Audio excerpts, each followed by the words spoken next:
like our tradition, our culture already on virtual has been everybody go on mute unless it's your turn to talk. And we wouldn't do that if we were in the room together. I wouldn't wait for you. Like I would wait for you to finish before I say, hey, I've got a question or I want to, right? But even that act of like pushing the unmute button can be a limiting thing sometimes. Like, oh, I'm not going to ask that question. I'd have to unmute myself, wait for a pause in the conversation.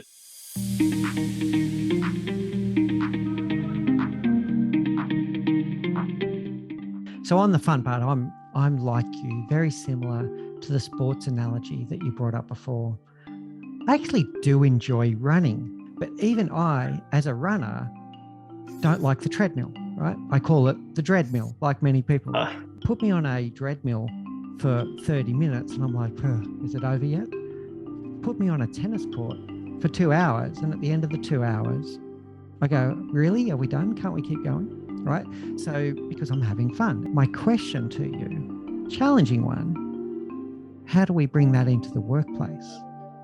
So that if you're on a 2-hour Zoom meeting, let's say, that people don't go, oh, thank God that's over, versus, oh, are we done? Really? Can't we keep going? Right. Any thoughts? At the very beginning of the pandemic here, I jumped on with a whole bunch of the teams that we work with. And we talked about what does it mean to be on Zoom and what does that look like? And how is that different than conducting this meeting on a normal basis, traditional basis, I should say, where that was everyone stand around the water cooler and, talk at each other for 10, 15 minutes.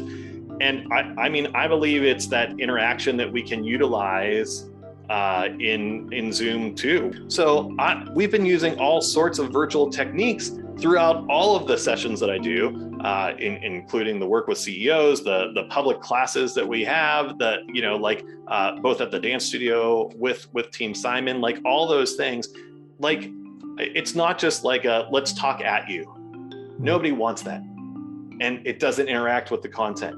If that learning is going to come from the experiential part or the debrief of the experiential part, that sort of stuff, I got to get to that, and I got to get to that faster.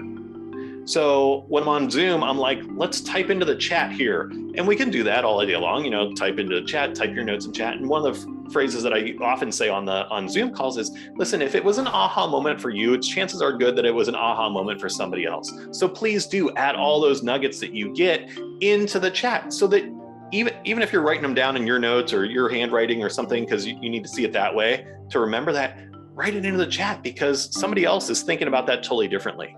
So let's hear what they're thinking about too. What struck them, because I can get it in short bursts there. I do a lot of things like I call it a chat swarm, where everyone waits and we type everything in, but don't push enter yet until the very end. And on the count of 3, everyone hits enter at the same time. Now we got this whole bunch of stuff that I don't have time to read all those things, especially not when I'm delivering a course.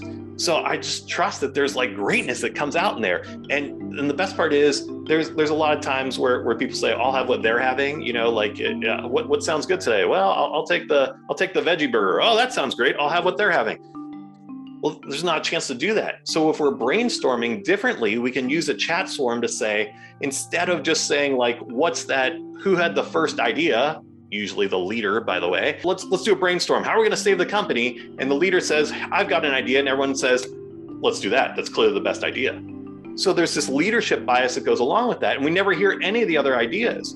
Well, if we use a chat swarm, there's no chance to say like, oh, cool, let's go with that one. Everyone's contributing all at once. I use slides. I use lots of different things, different media. I've got videos that I play in my presentations. I do, right? Like those are all different interaction points. So it's not just me talking at somebody for an entire hour. That wouldn't work for a dance class at all, right? If I just told you, here are the steps and here's how you do it, that wouldn't work. It's the same thing with our CEOs too, that won't work at them either.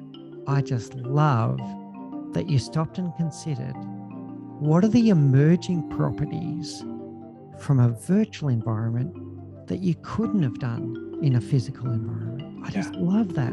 And the one that you picked on is a really important one, is in a physical environment, politeness tells us, it's a bit more, even more than politeness, but politeness tells us that only one person talks at a time. Yeah. In a virtual environment, you can have continuous engagement that is not necessarily one person at a time. And sometimes it can get out of hand, like you said, the flood of, oh, wow, where did all those comments come from? But the fact that everyone has that opportunity to do that is really interesting. Like our tradition, our culture already on virtual has been everybody go on mute unless it's your turn to talk.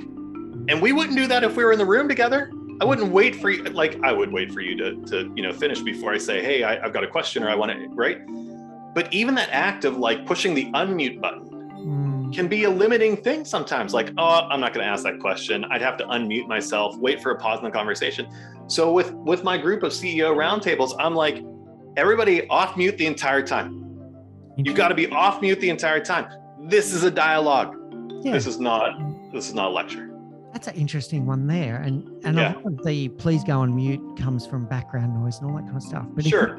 If you can control that background noise, remove the problem, not the essence of it, right? And then, everyone get off mute and have a conversation.